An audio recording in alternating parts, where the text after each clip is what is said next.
A female Navy SEAL. The words hung in the classroom like a spark dropped into dry brush. Within seconds, the room ignited in cruel laughter. "This is the most ridiculous thing I've heard all year." Mr. Harrison, the history teacher, sneered, his voice carrying over the chorus of teenage mockery. Did she learn that from a video game? The classroom was a tinderbox of adolescent insecurity, cheap perfume, restless feet shuffling under desks, the nervous energy of kids desperate to belong. And now all of that energy had found a single target, Maya Rostova. She stood at the front of the room, small and quiet, presenting her project with a slide of a figure in full combat gear projected behind her. The image was blurry, pixelated, the face lost in shadow. To her classmates, it was laughable. To Maya, it was her truth. But no one else in that room seemed ready for truth. The laughter came in waves, sharp and merciless. Some students slapped their desks, others exchanged mocking glances. The sound was a firing squad of ridicule, and it was aimed squarely at one girl. And yet Maya did not flinch. Her hands rested on the lectern, still and steady, her spine straight, her chin level. She didn't blush, didn't stammer, didn't beg for the laughter to stop. She simply waited. In the storm of cruelty, she stood like an island of silence. To most of the students, it looked like stubbornness. But to anyone who had ever served in uniform, the posture was unmistakable. Discipline, composure, control. From his office down the hall, Principal Thompson watched the scene unfold on a small monitor. A retired Army colonel, he had seen men break under pressure, had seen recruits crumble when tested. His brow furrowed, not at the girl, not even at the students, but at the teacher. Mr. Harrison, he thought grimly, was supposed to be an educator. Instead, he had become a ringleader of ridicule. Back in the classroom, Harrison basked in his moment. He was a man who thrived on sarcasm, who mistook cruelty for authority. All right, settle down," he said, raising a hand with false patience. "Thank you, Maya, for that work of fiction. Let's move on to something real. Perhaps your father is an accountant, an IT specialist, something believable." The insult lingered in the air, thick and suffocating. A dismissal not only of Maya's project, but of her family, her truth, her very identity. Still, Maya did not break. She gave the smallest of nods, not in agreement, but in acknowledgement, as if marking the moment in her memory. Then she turned and walked back to her seat with precise, deliberate movements. No slump of defeat, no tears, just quiet, unnerving composure. It wasn't the silence of shame. It was the silence of patience, the kind that comes from knowing something others don't. The kind that promises a reckoning. The last chuckles died awkwardly. Even the students who had laughed the loudest felt a strange discomfort, though they couldn't explain why. The teacher had won his little power game, yet somehow he felt mocked by her silence. Mr. Harrison opened his mouth to call on the next student, desperate to move on, to erase the unease that was settling in the room. But before he could speak, the heavy oak door at the back of the classroom clicked open. It didn't crash open. It didn't announce itself with noise. It opened with quiet precision, a sound so soft that it cut sharper than any slam. And in the doorway stood a woman. She wasn't tall, wasn't dressed to impress. Dark wash jeans, sturdy boots, a plain gray t-shirt. Her hair tied back in a no-nonsense ponytail. No uniform, no medals, nothing to declare who she was. She looked at first glance like any other mother arriving at school, and yet the air shifted the moment she entered. The laughter was gone. The whispers stopped. Even the fluorescent lights seemed to buzz quieter. A hush swept the room, not out of politeness, but instinct. Something primal told every student, pay attention. Her presence wasn't a request. It was a command. Her pale blue eyes scanned the room, once sharp and analytical, not angry, not even emotional, just precise. Eyes that had looked at danger, measured it, and moved forward anyway. Eyes that could see through walls, through excuses, through the brittle facade of authority that Mr. Harrison had been hiding behind. And though she didn't look at her daughter, every student felt the truth settle in their bones. This was no ordinary mother. This was something else entirely. The silence in the room was total, heavy, and electric. Every teenager who had laughed seconds before now sat rigid in their seats, their eyes darting between the mysterious woman and their suddenly uncomfortable teacher. Mr. Harrison, usually a man of booming voice and smug confidence, found himself speechless. His mouth opened slightly, but no words came. For the first time in years, he was not in control of his own classroom. The woman's gaze didn't wander to her daughter. Instead, it locked directly onto Harrison. Her eyes didn't burn with anger, they didn't need to. They evaluated him, dismantled him, stripped away the arrogance he wore like a second skin. It was the look of a professional, recognizing shoddy work, a predator calmly marking a non-threat. Then the door shifted again. Two figures appeared behind her, filling the doorway like immovable pillars. Both were tall, broad-shouldered, and dressed as simply as she was, jeans, dark t-shirts, plain boots. Yet their very posture radiated coiled energy, the kind that made the air feel charged. They didn't step inside. They didn't have to. Their presence was enough. Together, the three of them transformed the classroom into something unrecognizable. It was no longer a stage for Harrison's sarcasm or a playground for adolescent cruelty. It had become an operational theater, and the hierarchy had shifted completely. The students sensed it instantly. Pens stopped tapping, chairs no longer squeaked. Even the football players' boys who normally ruled the cafeteria with loud voices and bravado sat small in their seats, eyes wide. The woman didn't move, didn't speak. Her silence was more commanding than any shouted order. And in that silence, Harrison's authority collapsed. His throat went dry. He swallowed hard, his usual smirk gone. Finally, in a voice that betrayed his unease, he stammered, "Can I help you?" Before she could answer, another voice cut through the tension, firm, authoritative, and cold. "I believe she's here to help you, Mr. Harrison." Every head in the room snapped toward the back. Principal Thompson had entered through the side door, his stride purposeful, his expression a controlled storm. The retired Army colonel moved down the aisle between desks, his polished shoes striking the floor with measured precision. He didn't glance at the students. He didn't need to. His entire focus was on the teacher. When he reached the front, he paused beside Harrison's desk, his presence radiating the weight of command. He turned to the woman in the doorway, his stern face softening into one of profound respect. "Commander Rostova," he said clearly, his voice carrying like a pronouncement in a courtroom. "My sincerest apologies for the interruption to your day. Would you be willing to share a few words with the class?" The title commander detonated in the room. Students exchanged shocked looks. "Commander Rostova." Slowly, painfully, Harrison's mind made the connection. Maya Rostova, the quiet girl he had mocked, dismissed, belittled.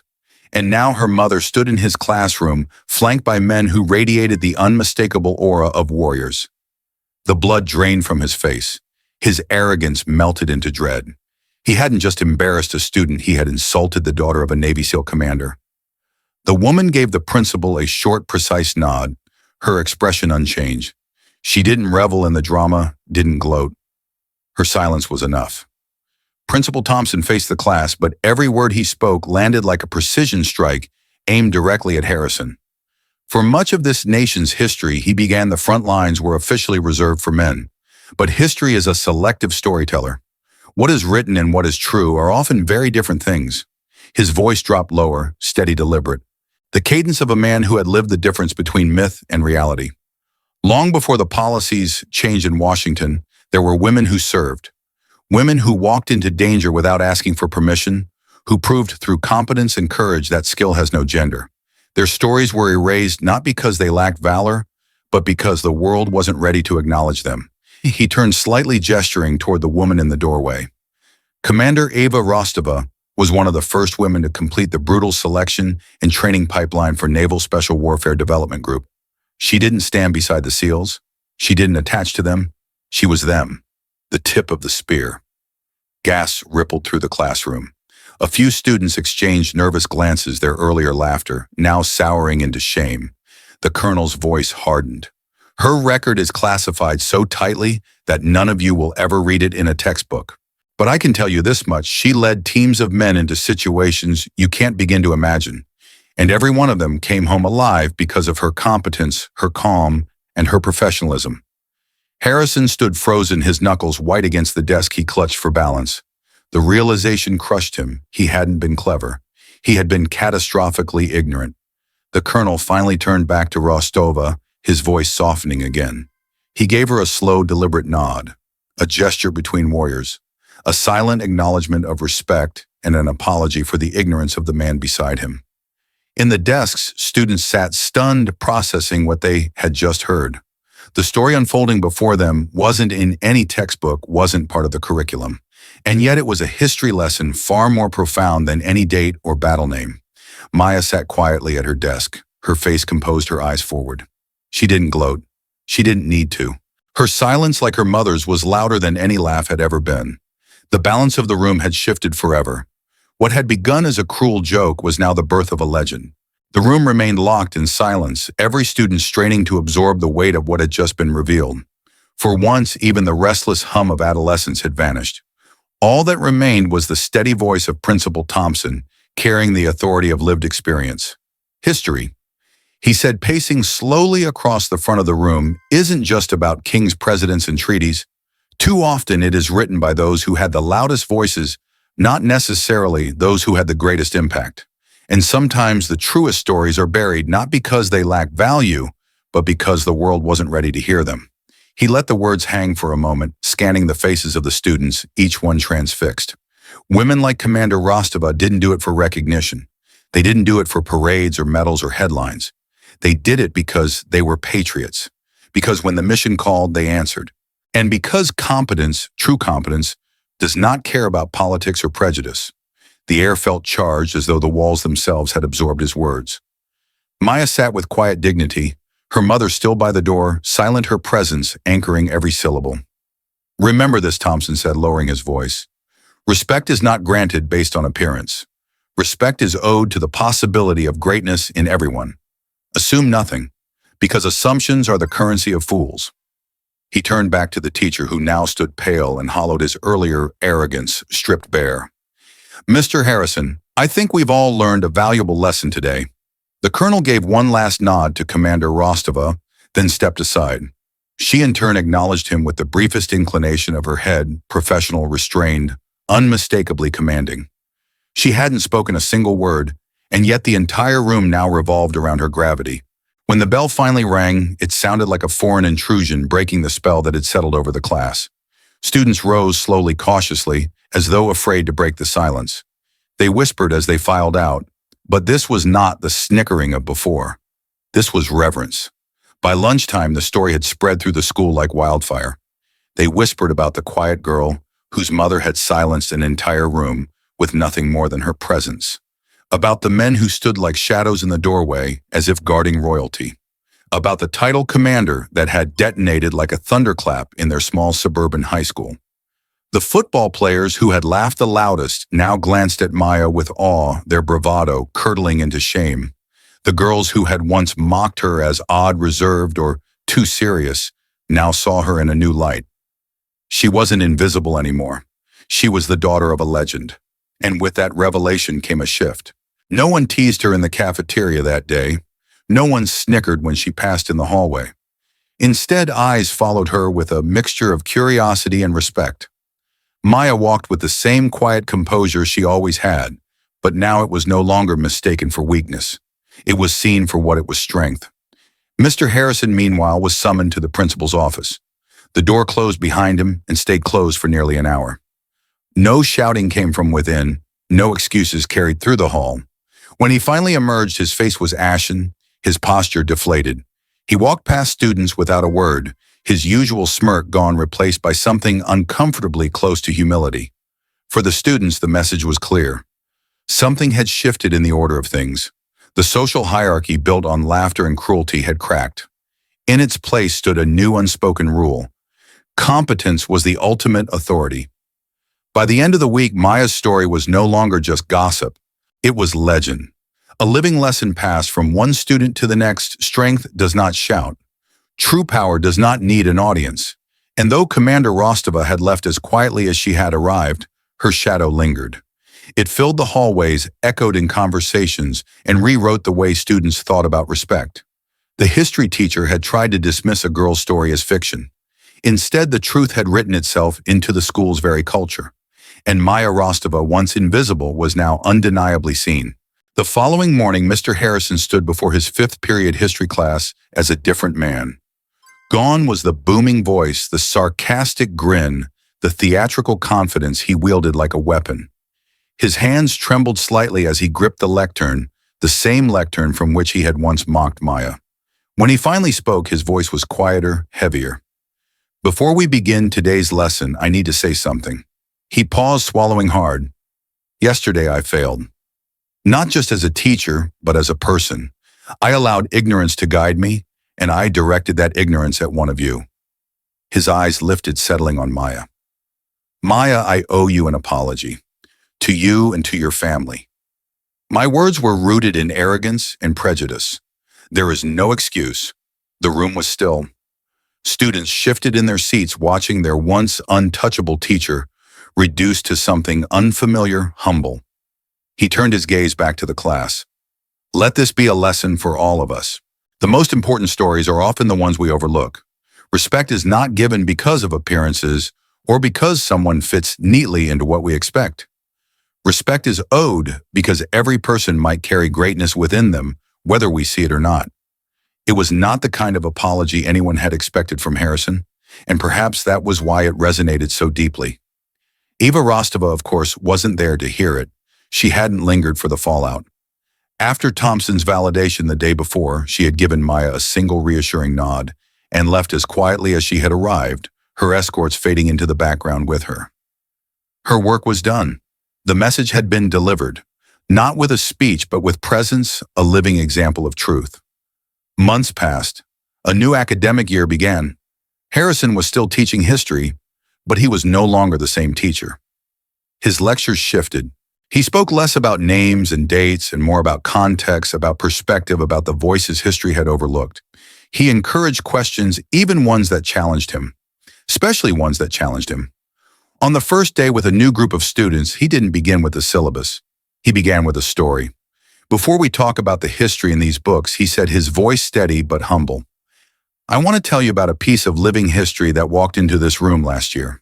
About a quiet girl, a careless insult, and a commander who carried more authority in silence than I had ever managed with words." The freshmen sat wide-eyed, hanging on every detail. For them, it wasn't gossip, it was a foundational lesson. By then, the story of Commander Rostova had already become an unofficial legend at the school. Students whispered a motto in the hallways, passed from upperclassmen to freshmen, "Be a Rostova." It meant more than strength. It meant composure. It meant humility. It meant letting actions speak louder than boasts.